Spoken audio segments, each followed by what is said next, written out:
You're listening to an Airwave Media Podcast. Hello. Thanks for joining the Revolution 250, where we look at events that took place 250 years ago this week.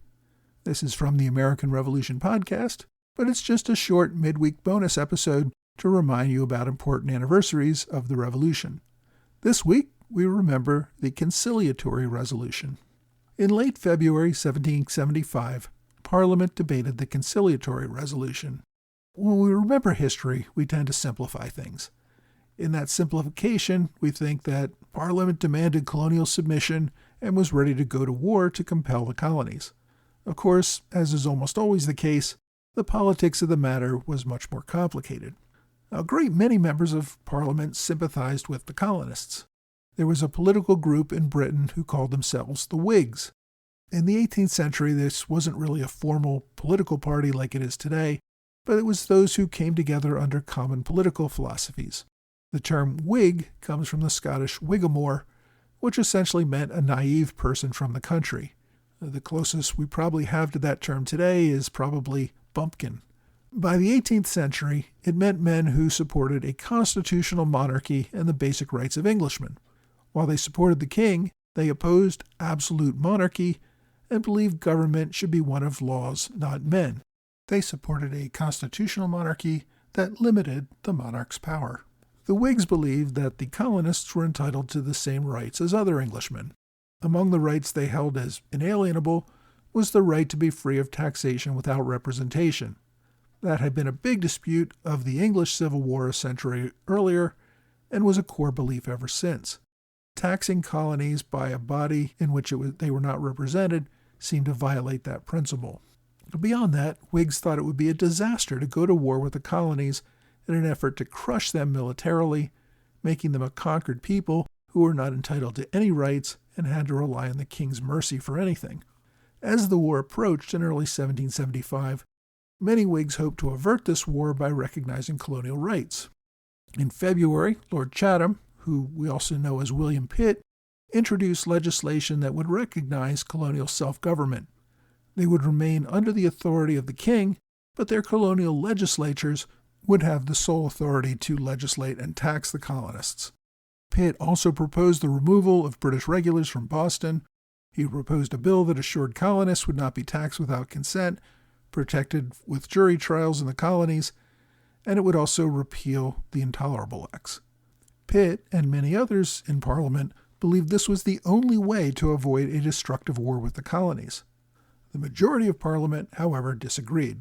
They voted down Pitt's proposals and passed a resolution declaring Massachusetts to be in a state of rebellion.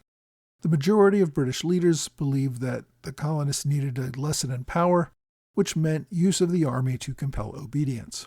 Even so, a sizable minority in Parliament, the Whig faction, continued to object to these policies. So, to help unite Parliament, the Prime Minister, Lord North, introduced the Conciliatory Resolution in late February. The resolution declared that any colony that contributed to the overall defense of the empire and provided financial support for the British government would not have to pay direct taxes. Essentially, London could demand money from the colonies to support government expenses, but each colony could decide how best to raise that revenue. The Whigs in Parliament opposed the resolution. It would not address the main objection, which was that the colonists would have no say over the amount of money that they would have to send to London each year. It also did not renounce Parliament's self-proclaimed authority to tax the colonies if it wished to do so. Several Whig leaders pointed out that the resolution was really just an effort to divide the opposition.